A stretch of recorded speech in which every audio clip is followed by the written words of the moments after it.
Nice to have everybody here on for me, a Wednesday afternoon at 2 o'clock. I know we have people from all over the world, and so the times that you are joining us during are very, very different.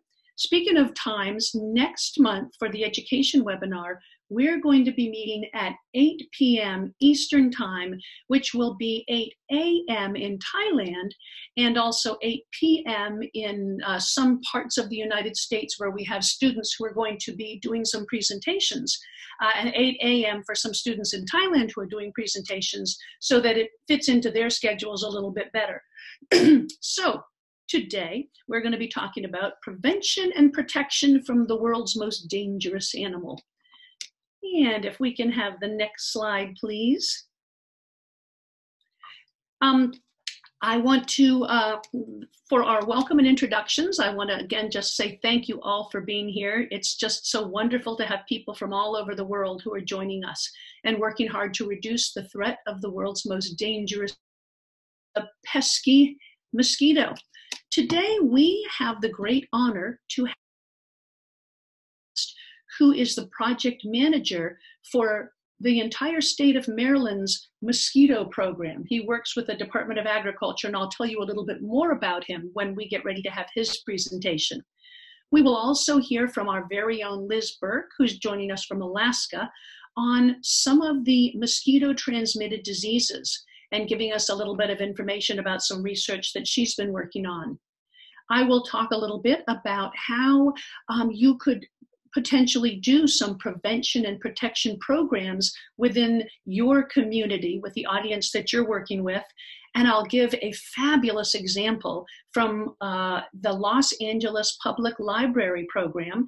And they did a pilot with kindergarten through second grade students that I'll be sharing with you.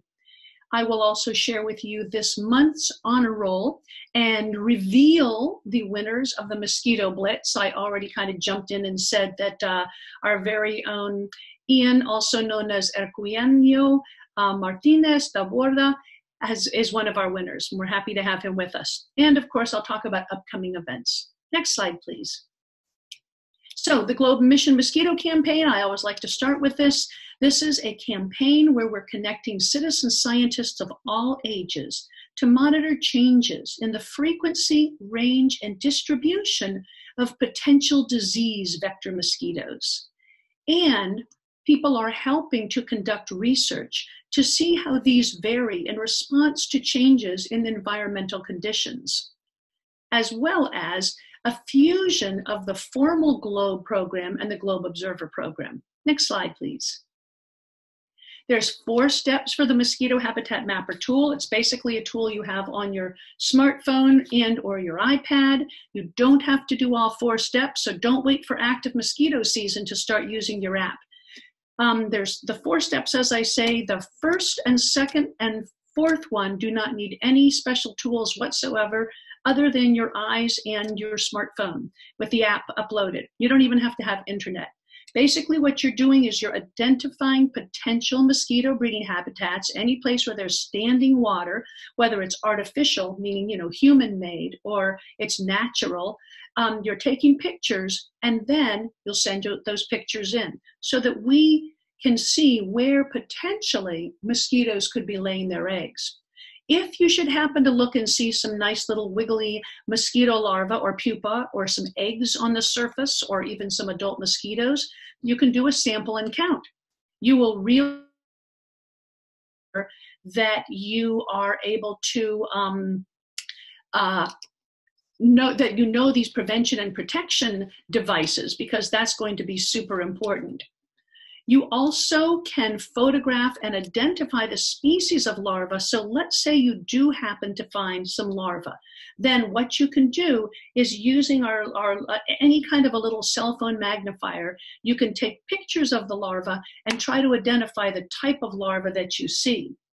And then finally, you're going to work to eliminate the breeding site. So hopefully it's one of those things like a bird bath where you can empty the water, like once a week to ensure that you're not having, the cycle, which usually takes about 7 to 10 days to happen. So those are the 4 steps that we follow with the Mosquito Habitat Mapper. Next slide, please. Throughout this, basic science questions that we're working on being able to better understand. We want to identify the baseline between 2018 and 2021 for the range and distribution of the disease transmitting vectors such as Aedes aegypti and Aedes albopictus and also Culex. We want to identify the seasonality of your local mosquito vectors. When do they first start to show up? When do you last note them? When is your greatest period of observations, particularly with these mosquito larvae? You want to also help us to identify changes in mosquito frequency and distribution at the local, regional, national, and then global scales with specific reference to the mental parameters, the ones that really have an impact on mosquitoes, such as precipitation, land cover, surface temperature, and soil moisture. Next slide, please. Want to put a couple reminders here. These are from my yard. I went around during the mosquito blitz and took pictures, and each of these places, the little fountain with the girl who she's got it's just a little garden sculpture, and water collects there. The next one that's blue is the baby sandbox that I put away for the winter that has been a marvelous potential breeding habitat for mosquitoes. So of course I've emptied it before active mosquito season and have it now with the top on so there's no places water can collect. The old Christmas tree stand, who knew it was sitting out there on the back porch, hadn't been put away with the Christmas stuff. Perfect breeding habitat. And then the thing that's that little plastic bottle, what I have there is actually my mosquito, mosquito trap that I've made to help me be able to look at these mosquito, where potentially I have mosquito. Slide, please. So the other thing I wanted to remind people is be sure you submit your data. Sometimes people take data and they don't realize that because they were collecting it when they didn't have active internet connectivity, they weren't able to submit their data.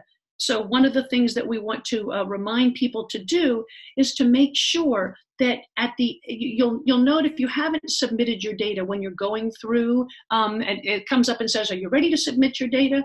If you haven't submitted your data, then what you want to do is make sure that you push one more time so that you see where your observations are. It's down here to review, send my observations. You can see in that second little screen there.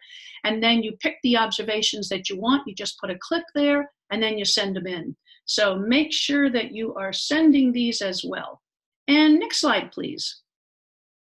You also want to make sure that you are, again, this multitasking here. Our counts as of today have been 11,844 observations. I'm also looking now, every time that we have a education webinar, I'm going to tell you how many more observations have been made. So since April the 10th and today, there have been 87 additional observations made. So good work. Let's keep up the good work. Thank you so much. Next slide, please. Okay. It appears that we're having some difficulty with our main guest speaker calling in. So I'm going to do this slide, and then I'm going to stop and let Liz Burke going to get in touch with our guest speaker via my cell phone, and then I will have him talk and put him up to the my microphone after we have us about disease. So we'll do a little change in schedule here. But before we do, today we're focusing on prevention and protection because, as I say, the mosquito is the world's most dangerous animal. Nearly 7 people get a mosquito-transmitted disease every year. This results in over 1 million deaths per year. The diseases, which you're going to hear about next, include such things as malaria, dengue, yellow fever, West Nile virus, Zika, and many others. Now from our Liz Burke, as she tells us about these different diseases, and I will reach out to Brian Prendergast, him on the phone. Perfect. Thanks, Dorian. Yeah, jump right in here. Hello, everyone. My name is Liz Burke. I'm part of the team here. And start off by saying, you've seen now in our communications, both on the newsletters and on the website, and you've heard us say this. For example, Dorian has already mentioned it a couple times this morning. But mosquitoes, driving this point home, mosquitoes are the deadliest organism on this planet. The deadliest organism on this planet. That's pretty crazy.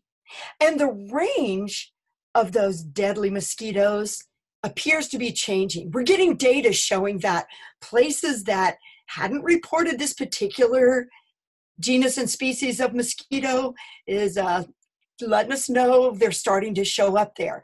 So we're seeing some changes in where these mosquitoes are kind of infiltrating and hanging out.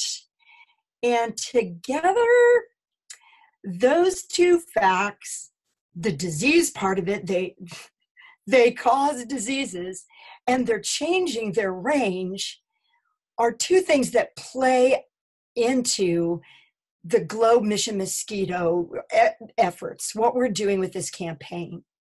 And they should drive us, those two things should drive us, it should drive all of us to do certain things. Number one, to identify the types of mosquitoes that are in your area, because we need to know what kind are there. We need to know, are you seeing anything new?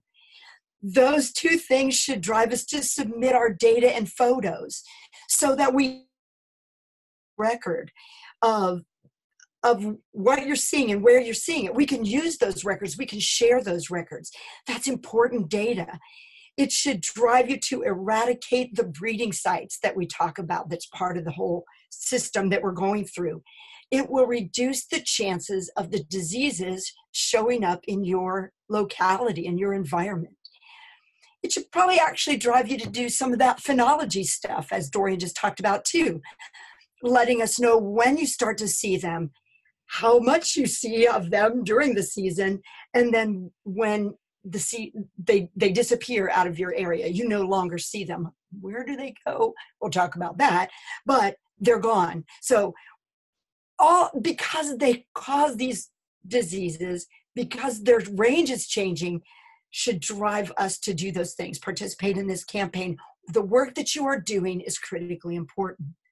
So to help you out with stages now of putting together a disease guide, we thought it would be important. We mentioned those. Dorian just did too. The chikungunya. What exactly is that? Malaria, probably one you have heard about. But we want to make an easy access document for you to use. That list, we're going to include 6. There could obviously be much bigger, but we're choosing the 6 biggies here that we are going to feature in this guide. And so we've gone to the different websites, we've gathered some information, we've compiled things, we've analyzed it to put it together for you so that you have a resource that you can use to give you the information about those diseases. It's important to your work. You should know what those are and what happens if you get those diseases. Share those with your students or with others that you're working on this project with. So we wanted to give you just kind of an introduction to that. It's not going to be a huge, big document, but we thought it was important because people think that mosquitoes bite. Bite? Nope. They think that all mosquitoes bite. Nope. They think that mosquitoes are the cause of the disease. Nope. They think that mosquitoes want to make humans sick. Nope. They think, well, that mosquito you're talking about, it doesn't live here. In fact, that disease has really never even been reported where I live, so I'm not really going to worry about that. I don't have anything to worry about. Nope.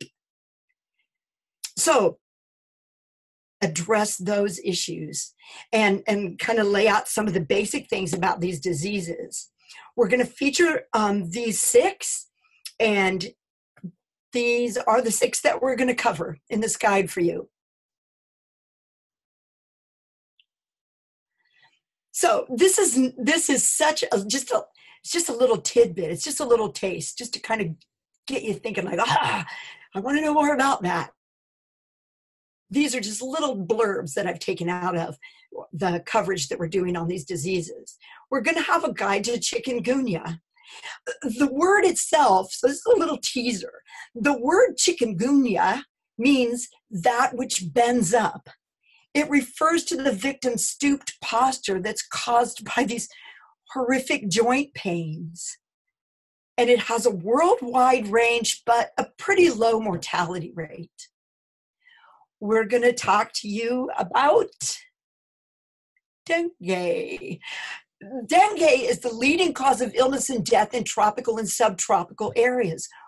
40%, almost half of the world's population, lives in areas that are at risk of dengue.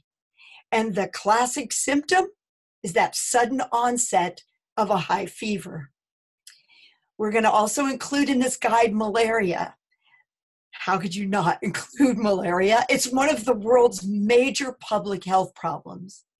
In 2016, so this is a few years ago, but in 2016, 216 million cases were reported worldwide and 445 deaths from malaria for children in Africa.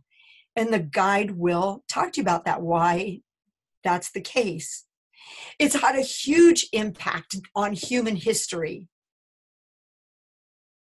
Even before, but we kind of jump in at 79 AD in Rome, Italy. And we're going to share with you some of the history of these, because the history of these diseases is fascinating and will also kind of drive you to want to know more about the disease. We're also going to talk to you about West Nile virus. It currently has very wide international. It is the mosquito-borne disease that is of most concern right now in the United States. This one is interesting because birds come into play in this one because they're the natural host of this virus.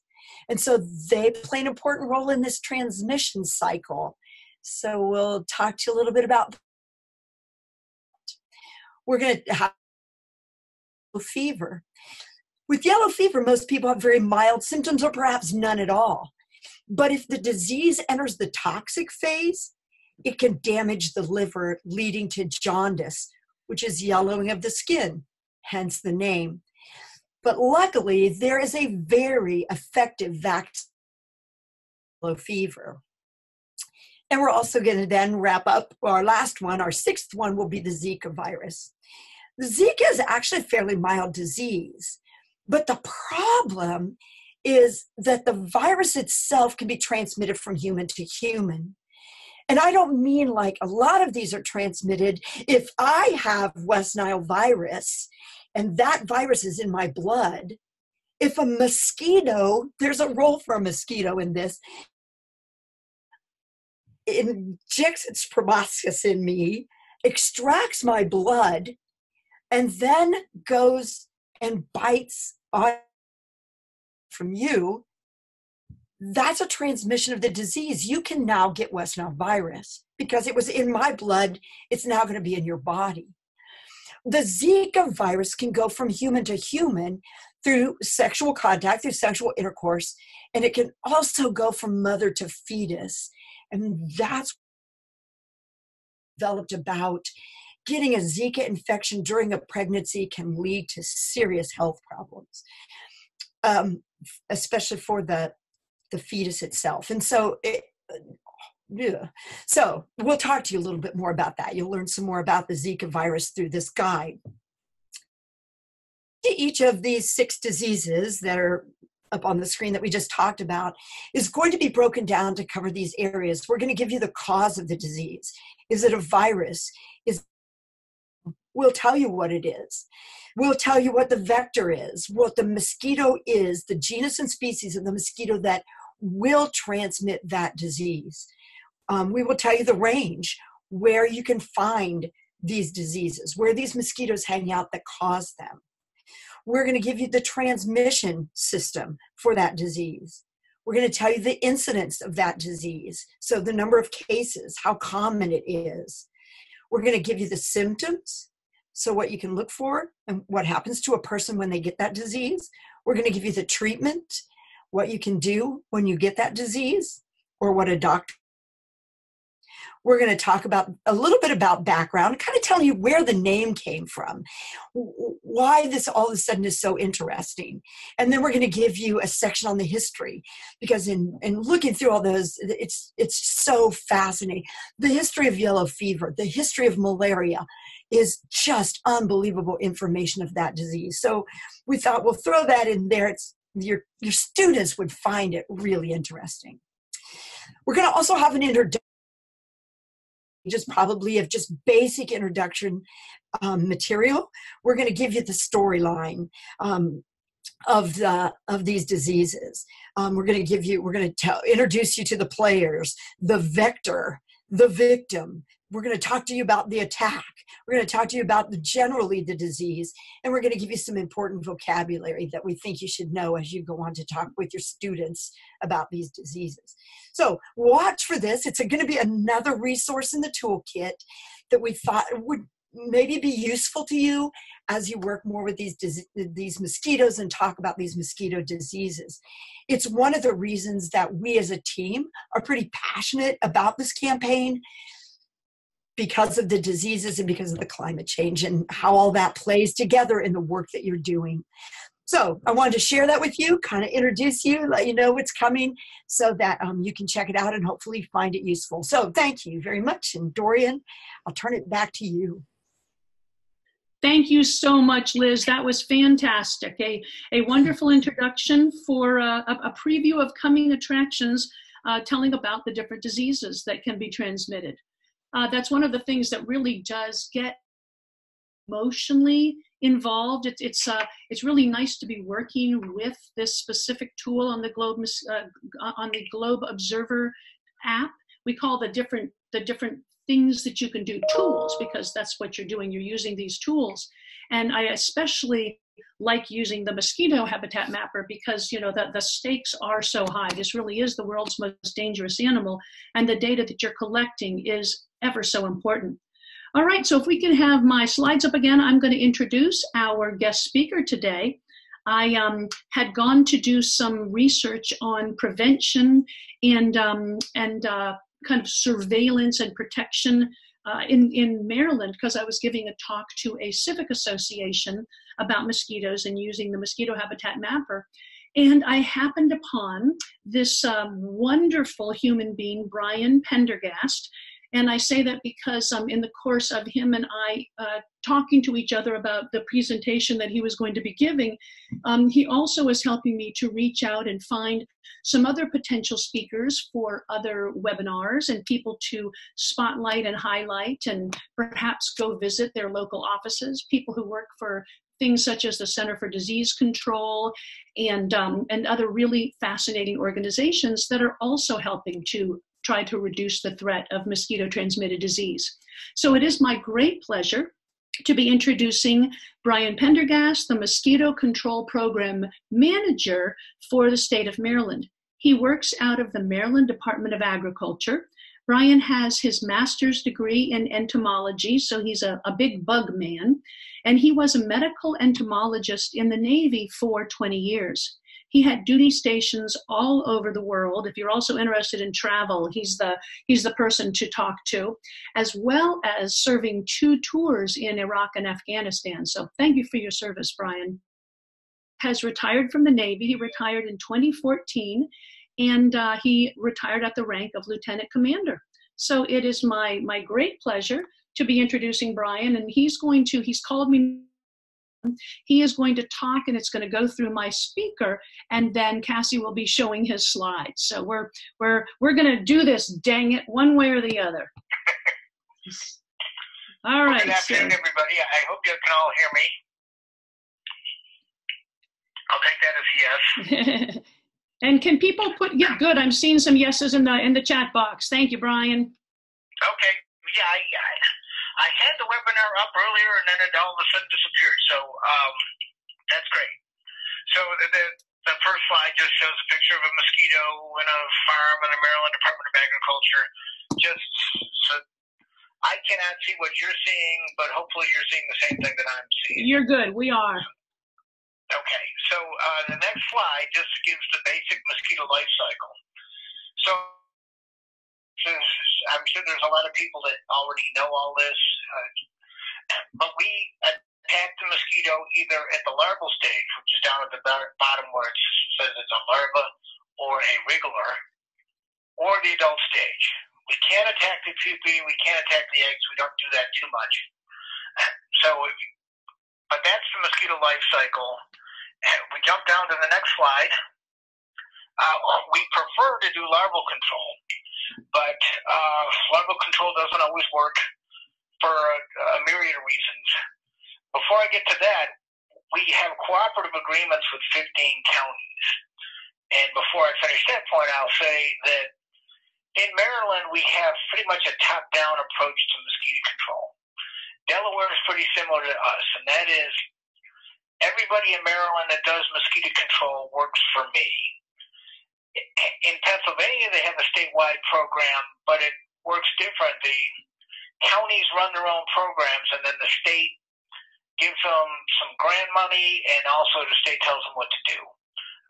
But it's a little different because they get money from the state, whereas we bill the counties, and so the counties have to give money to the state. It's a little bit different. One of the reasons why I belabor this point is because about half the states have no mosquito control at all, but the ones that do, they all have it set up a little bit differently. So if you're listening to me and saying, well, this is the way it happens in every state, that's not true. Every state is different, and it's only Maryland and Delaware have it this way, where there's an entity at the state level that pretty much does everything. With adult control, we have trucks that go up and down the streets, and they make a lot of noise, and they spray out a pesticide. We prefer to do larval control, so I'll talk a lot about larval control over the next few slides. And we also do disease control. And so this slide is sort of backwards because disease control really is the most important thing that we do. I won't really talk about disease control until we get to the end, but don't think that that's not really important. With the larval control, there are about 60 species of mosquito in the state of Maryland. So the farther south you go, the more species there are. The further north you go, the less species there are. Of those 60 species, about 30 of them are rare or extremely rare, or they don't feed on people. So we don't really care about that. So that leaves about anywhere from 25 to 30 species. We can break those down by habitat, and that's really the best way to do it, especially when you're considering larval control. So in the lower left, it's just a picture. It happens to be Hart Miller Island, which used to be a dredge spoil island in the Chesapeake Bay. Is everybody still there? Yep, we're still here. Yep. Okay, I just had a beeping noise.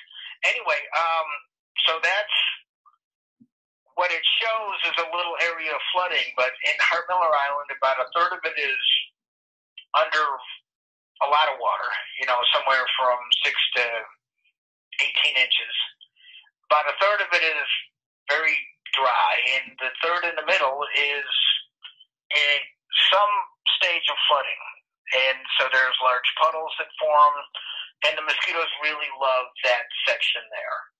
And the reason that they love that section there is that there's no predators in there, or there's very few predators in there, compared to if they were in the other areas that are flooded all the time. There's fish in there, and the fish love to eat the mosquito larvae, and so they don't have any success in developing there. So that's one of the habitats, and there's probably 10 different species of mosquito in either the areas that have semi-permanent flooding or the areas that are flooded intermittently. And then next to that, on the lower right, you'll see that it's a photograph of a bunch of junk. One of the major habitats for mosquitoes in the United States is containers. The worst mosquito nuisance in the state of Maryland is the Asian tiger mosquito, and the Asian tiger mosquito breeds in artificial containers. So just about anything that you see in that photo that would hold rainwater is going to be a place where the Asian tiger mosquito can breed. And if you showing some pictures earlier, things that are in your yard are very common for mosquitoes to breed in. And a lot of times people will go into their yard, they'll get all bitten up, but they don't know or realize that the mosquitoes are coming from their own yard. And so, the assumption is they're coming from a ditch or the natural area down the street, but they might actually be coming from their own yard. Solving this problem is very simple. You just dump out all the containers. But it must be easier said than done because most people don't do it. And very often we get complaints where somebody is complaining about the mosquitoes, but they're saying that the problem is in the neighbor's yard. We get that a lot. And, we're not here to solve disputes between neighbors, and maybe if these people would talk to each other, they could solve the problems themselves. But very often we'll go to these people's property and we find out that no, actually the problem is in your yard. It's not in your neighbor's yard. One of the worst culprits, so to speak, are corrugated pipes, plastic pipes, that are used as extenders to people's gutter systems. They're on the ground. Almost always they're not flat. Even if they're flat, they're going to hold a lot of water. But if they're not flat, if they're like bowed in the middle, they're going to hold anywhere from a half a gallon to 3 gallons of water. And the mosquitoes love it in there. It's nice and dark in there. It's a great place for them to develop. Container breeders are a big problem. The Asian tiger mosquito is the most common container breeder, but probably 4 or 5 species that. The next slide. And so that are shown on this page here love to lay their eggs in areas that are not wet but prone to flooding. And so when we do get the flooding, then those eggs are inundated and they hatch and they come out by the hordes. And it's 3 or 4 or 5 years worth of eggs that are laid a little bit at a time over that period of time.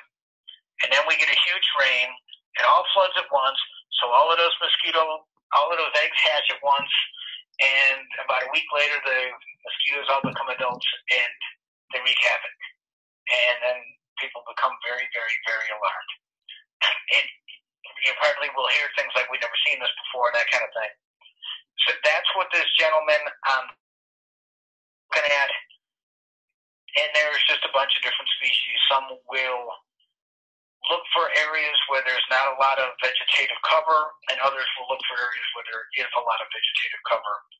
And then there's just, so again, it's another habitat where, 10 or 15 different species of mosquito could take advantage of that type of habitat. And then on the lower right, there's a picture of a salt marsh, and you'll see smoke in the distance. I took the picture because the smoke was interesting to me, but that's not what I want to be talking about now. But a little caveat, they won't allow us to apply insecticides to this particular marsh because it happens to be part of the national wildlife. But they'll burn it. And I can guarantee you that whatever they're trying to protect by not letting us put pesticides on it will suffer when the flames go through. Anyway, in the foreground, you can see that there's salt marsh. And if you can't see, anyway, you can take my word for it, that's salt marsh. There's 2 main species that breed in the salt marsh, and then there's another 3 or 4 that breed on the edges of the salt marsh. So knowing where the salt marsh is, being able to map that type of habitat is really important. And salt marshes can produce hordes of mosquitoes. And it's a really good segue to the next slide. So if you go down to the next slide, you'll see that there's a picture of an airplane.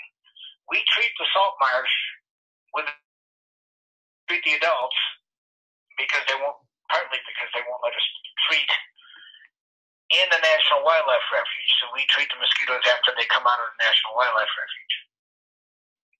We do that in 2 counties, but those 2 counties would have big difficulties if we weren't spraying. And they notice right away if there's something wrong with the airplane. And they're rural counties, but they spend a lot of money on mosquito control because it's absolutely needed. It would be very difficult to live in those areas if we didn't have the airplane to do the mosquito control. And there are some counties in the southern parts of the United States that have their own airplane. When you get this far north, it's pretty unlikely that any particular county is going to want to buy their own airplane, but the state can buy an airplane. And one of the reasons why it makes sense to do it on a statewide basis is the state can afford the airplane, whereas the county can't. So the state buys the airplane and then charges the counties, and then the counties get the benefit. And we're busy quite a bit with that. If you go down to the next slide, it talks about West Nile virus. And like I said, West Nile virus, well, disease control is the most important thing we do. There are only 2 mosquito-borne diseases in Maryland. So other states have different diseases. In Maryland, these are 2, West Nile virus and Eastern equine encephalitis. I'll talk about Eastern equine encephalitis in a bit. So the lower left shows the cases in Maryland over a 13-year period and graphed against the population density of a particular counties. So each one of those little diamonds represents a county. And the diamond that's farthest to the right, that actually represents Baltimore City. So I guess I should say jurisdiction instead of county. Anyway, so we are tracking, and hopefully the number of cases won't go up too much. I've only been here for 3 years, so most of the 13-year period I wasn't even here for. So the life cycle of West Nile virus is shown in the upper right. Suffice to say, it's kind of a complicated life cycle. There are several species of birds that are susceptible. And for the most part, that doesn't matter. The birds that we're really concerned about as far as protecting human life are the birds that live in suburbia or urban areas.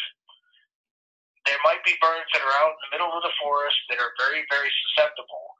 And I care about those, but they're not the ones that are probably most responsible for human disease. It just so happens that robins are able to, well, first off, they survive infection. They become infected with West Nile virus. It's likely that if they become infected with the virus, they will survive, but the level of virus in the robin will go way up. It'll stay up for a period of 4 or 5 days. Other mosquitoes will bite that robin, pick it up, bring it to other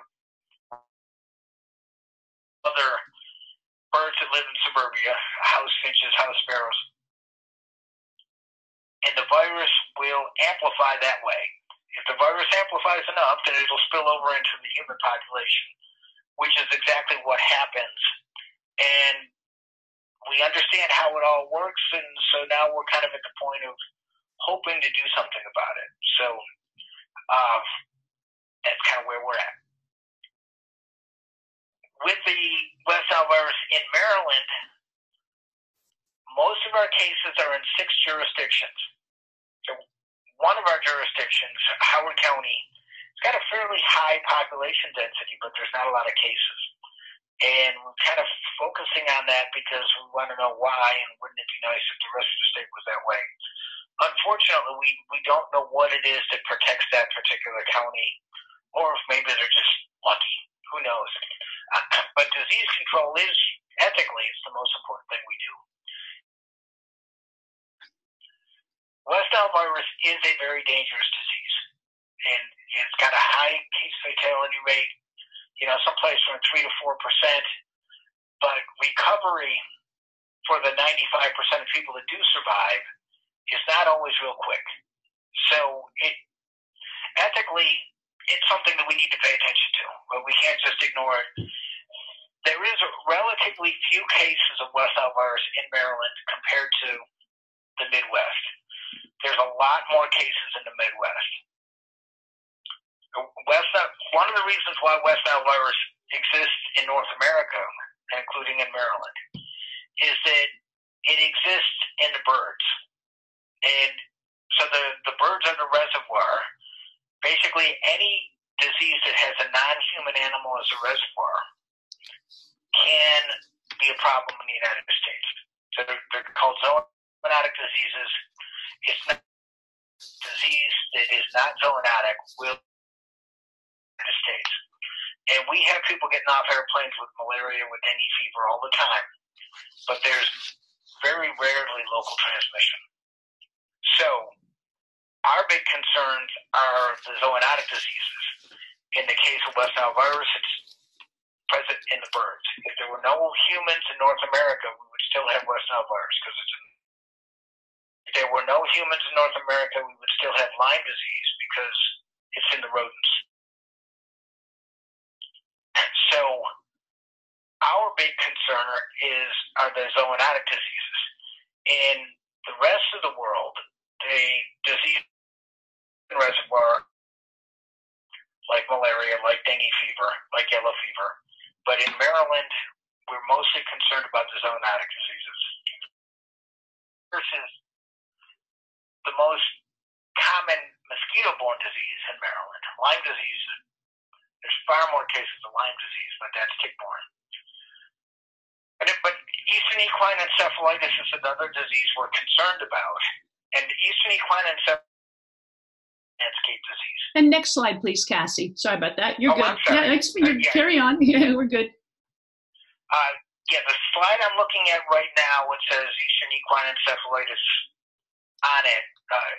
If you're all looking at the same thing. We're good now. Okay.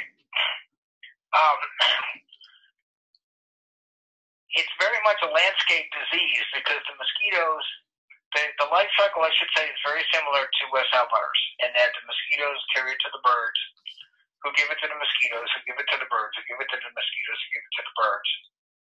Every once in a while, there's a mosquito that will feed on a bird that has the Eastern equine encephalitis and then go feed on a person and make that person very, very, very sick. The case fatality rate for Eastern equine encephalitis is higher than West Nile virus. In that respect, it's a very, very bad disease to get. It's also much rarer, and one of the reasons it's very rare is that it's limited to being in that area of the landscape. The mosquitoes that carry it from bird to bird only exist near or in wooded swamps, near woods and swamps. And so most of the time when we find humans or horses that are infected with Eastern equine encephalitis, it's close to a swamp. And so some of the foci of these diseases have been identified actually long, long time ago. In Maryland, there's a few swamps we keep close track of. One happens to be in Patuxent National Wildlife Refuge, and then one happens to be on the eastern shore down near Salisbury in the Pocomoke Swamp. Anyway, there are some scattered other areas. In other states, they've got bigger swamps, more famous swamps, so they have a bigger concern from Eastern equine encephalitis. One of the reasons why we don't see a lot of Eastern equine encephalitis in people is the major enzootic vector does not feed on people.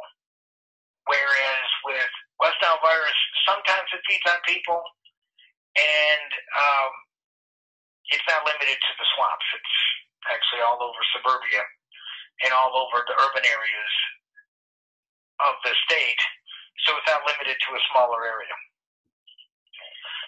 So disease control is the most important thing we do, but just because of the way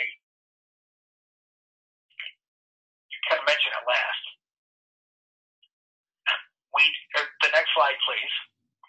We do have a drug to incorporate into our program. So you see the very last thing down there. It says we're working on our license.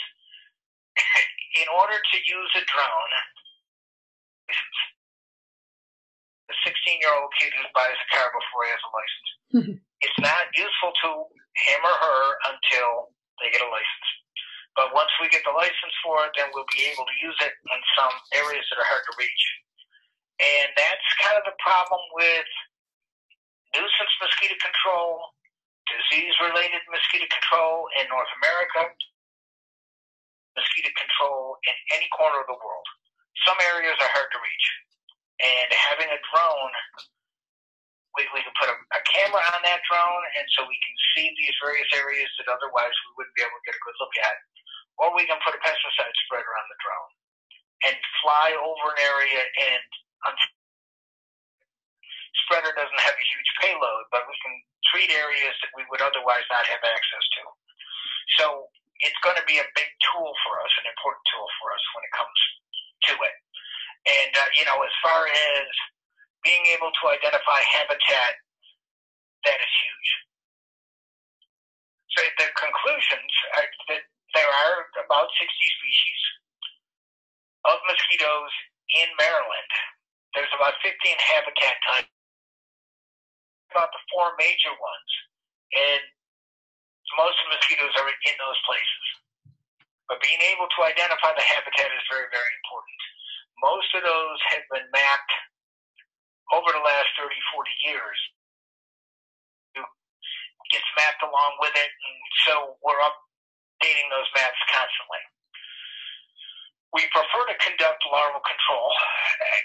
More than occasionally, larval control doesn't work.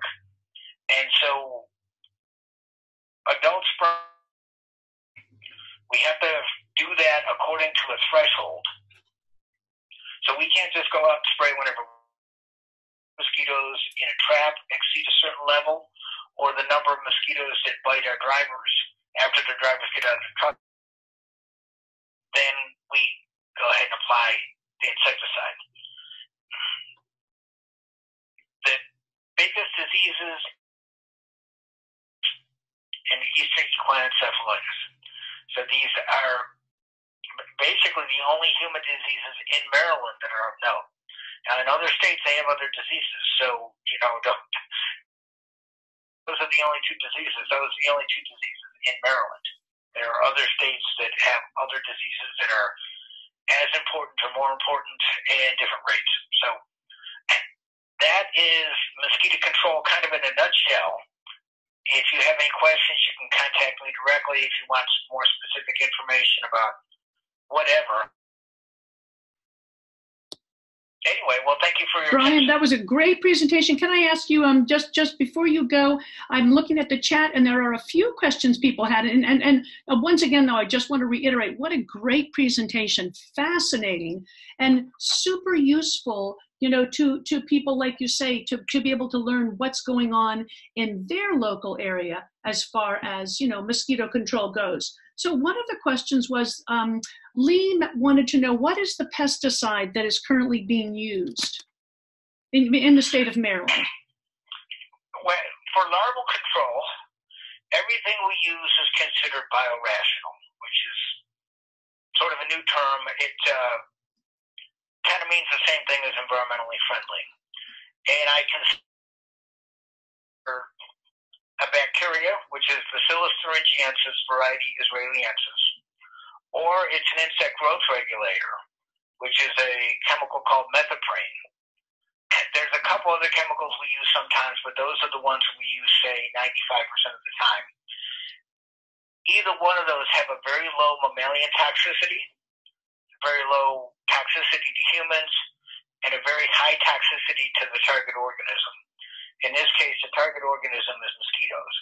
And it also has a very low toxicity to other aquatic insects, and very low toxicity to, say, lobsters and crabs and whatever else happens to be living in the water.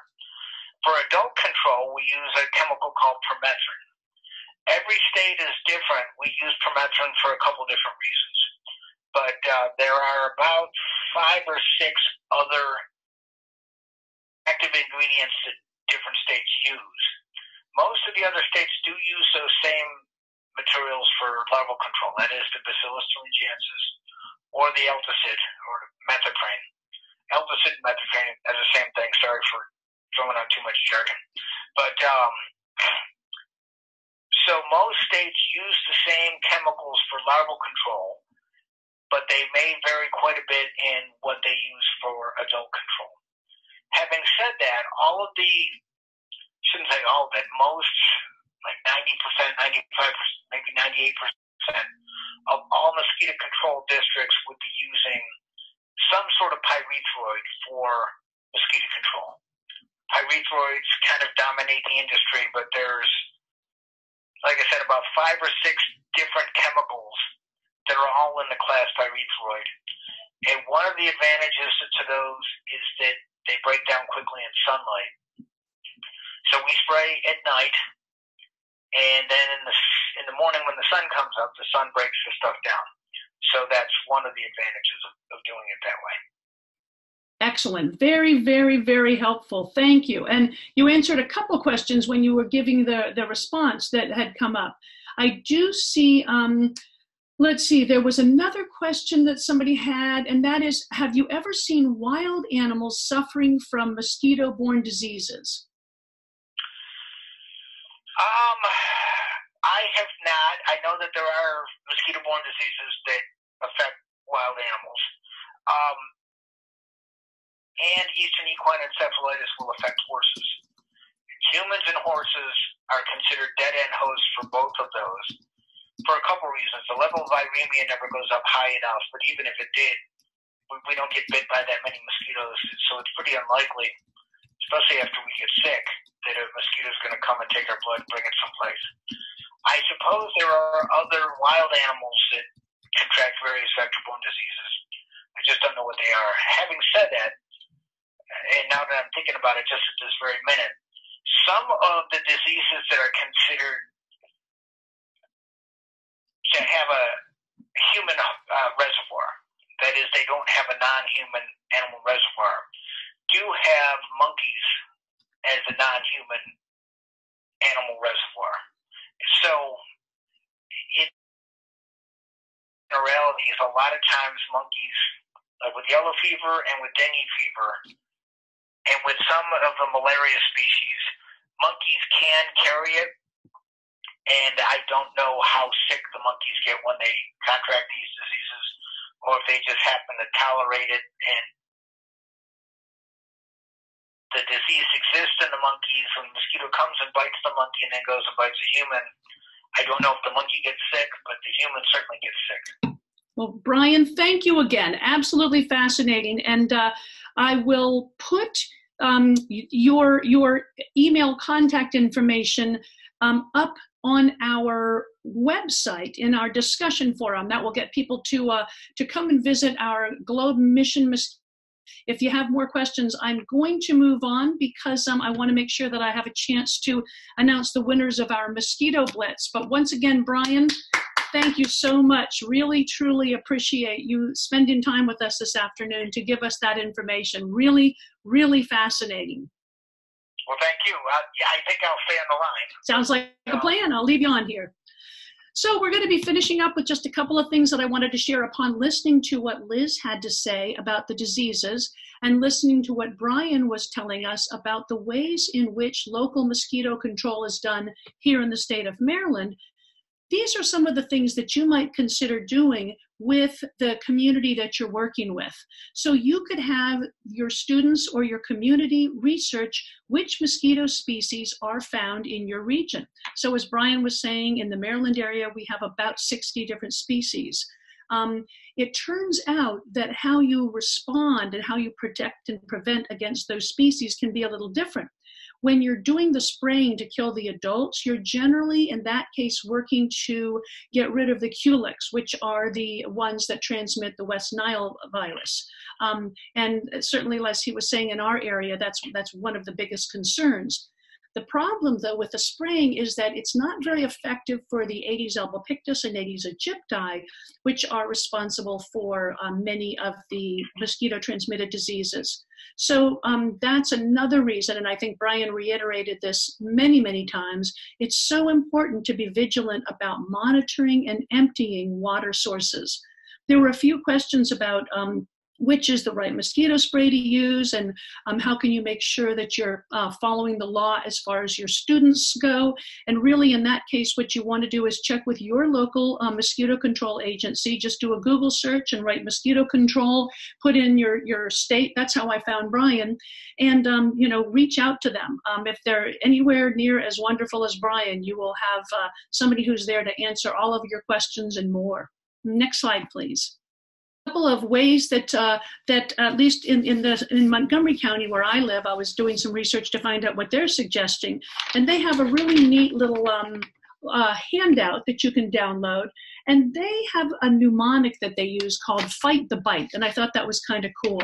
So B stands for block. Use your insect repellent. Also, block them from coming in your house. Check your screens. Wear long sleeves and long pants when you're outside in places where active mosquitoes are. Inspect, look for standing water. There's where that Mosquito Habitat Mapper is just going to be your best friend when it comes to identifying these potential mosquito breeding habitats. T stands for take action, and they have a checklist on the other side of this handout, and I won't read the entire checklist to you, but it has things like empty water from children's toys and plastic containers, remove trash from the yard, clean out roof gutters, as Brian was kind of mentioning, and downspout screens. So there's a number of different things that they mention that you want to check on a regular basis. I would, again, just look at your local mosquito control and take a look at what their suggestions are. And I think you're also going to see that the Mosquito Habitat Mapper just fits in so brilliantly with what you're doing. And the E stands for educate, and that's what this community is all about, is educating, learning more about the diseases, about the mosquitoes, and about what we can be doing to reduce the threat of mosquito-borne disease. Next slide, please. So some ideas could be at schools for your family STEM night or in assemblies, have students learn about the protection and prevention that are suggested for their local regions, and have them make posters and share them, give presentations. Sometimes schools that I've worked at, they have had television announcements that they do every day, or ones where the kids are kind of doing like radio announcements into the classroom. Have the kids give some announcements, having had them research what are the best prevention and protection techniques for their area, and then share those. For camps and scouts, for your informal groups, again, have these family programs, have presentations that your young people are giving to the community members. Have them create informational videos. Kids are so great at creating these videos these days. Have them use the selfies to their advantage and send these to their local media. For libraries and museums, involve your local experts. People like Brian are out there. Shake the bushes and find them. Have them help with presentations. Put books on display. We will be sharing some good books in our newsletter that comes out on May 15th that you might want to read or and share to help you better understand mosquitoes and mosquito control. Show the people who come to your programs how to download and use the Mosquito Habitat Mapper, and show them how to view the Mosquito Habitat Mapper data. So I want to show you what has been done in the Los Angeles Public Library System. Vivian Bird had done an interview with Teresa Schwerin, who is the supervisor, the head actually of the IGES program that is spearheading much of this Globe Mission Mosquito campaign along with the Globe program. And Public Library is involved in what they call their neighborhood science programming, and they're working on raising awareness and educating the people in Los Angeles about the threat that mosquitoes can pose. Next slide, please. So they're concerned because they did some research and found out that since the first sighting and spreading of this invasive species in the United States, the it has become a problem in the Los Angeles area. I think it's really important to have your stakeholders, those who are in your local community, do a little research and find out which diseases are in their area and which species of mosquitoes have been found in their area that can transmit these diseases. You will see all of this information in our newsletter that'll come out on May 15th as well. Next slide, please. So they did a pilot program last month, and they had kindergarten through second grade students come in. They, and you can see some of them down there holding proudly their posters that they're going to be using to put up and share with other people in their community how to prevent and protect against mosquito-borne disease. And you can, to the left, see the students over there collecting their data and learning about mosquitoes and the spread of mosquitoes. And next slide, please. And here we see the children's librarian at the Aurora Seco branch. She was the one that did the pilot last month. She used lesson plans that were available from IGES. And she started with a picture book telling students about mosquitoes. They talked about the anatomy of mosquitoes and the threats they pose to humans. Then I thought this was wonderful. She showed a few YouTube videos showing how mosquitoes can suck your blood and transmit disease. And then the kids built their own mosquito traps and took them next door to leave out in the park next door. And then they also looked around for mosquito larvae. Next slide, please. And here we have a couple pictures of the kids and the children's librarian in action.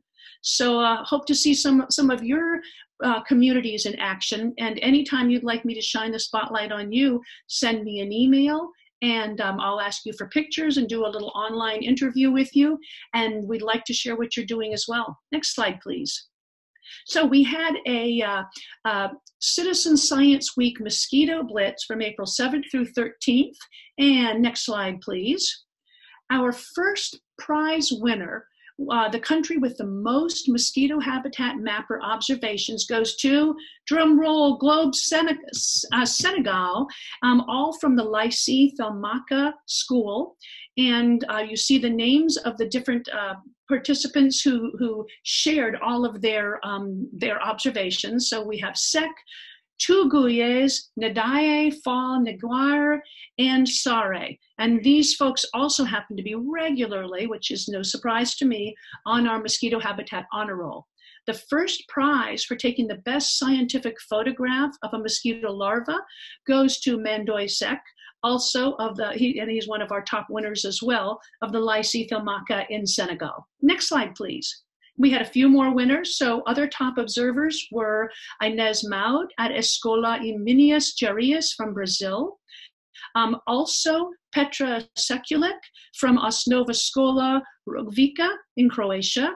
Our wonderful Ian Erquinio Martinez, who is from the Globe Columbia V School. And again, he's going to be focused on our spotlight will focus on him in our May 15th newsletter. Joseph Borges III, a citizen scientist in the United States, and another citizen scientist from Togo who I sent him a few emails because we have emails for citizen scientists, but not their names. But he did not send me back anything with his names. So right now he is an anonymous citizen scientist in Togo, but he will be sent, or he was sent a certificate congratulating him for his work. And next slide, please. For the last 30 days, these were our top data submitters. And you'll see again, Senegal is just, drum rolled, taking the lead, leading the charge here when it comes to taking observations. But Colombia is not far behind. We've got also Brazil, Croatia, and our Getting Science Done, Jeff Bauman from the United States. So good job, folks. We have the Olympics here, the World Olympics of collecting mosquito observations. Next slide, please. Upcoming events in a couple weeks on May 29th at 2 p.m. We'll have our Citizen Science webinar, going to focus on mosquitoes, the land cover tool, and the Globe Observer on a Trail. Tell you what that's all about, a neat thing happening this summer. Then June 5th, education webinar, which is going to be at 8 p.m. And we will be having our students sharing their research from around the globe that they did using the Mosquito Habitat Mapper and other tools as well to better understand mosquitoes in their area. And on June 19th at 2 p.m., we'll have a citizen science webinar that will focus on tools for reporting data. look for our next newsletter on May 15th. And we thank you so much for joining us today. Thank you very much to Liz for presenting to us, and a huge thanks to Brian as well. Have a couple slides here that just have some, they're not going to help you much because they're links that you have to press to go to them, but make sure that you join our newsletter and mailing list. It's right on our website. Visit our Globe Mission Mosquito webpage, check out our archived webinars and our upcoming webinars, and be sure that you're using the app. So thank you, everybody. We can go ahead and stop the recording now.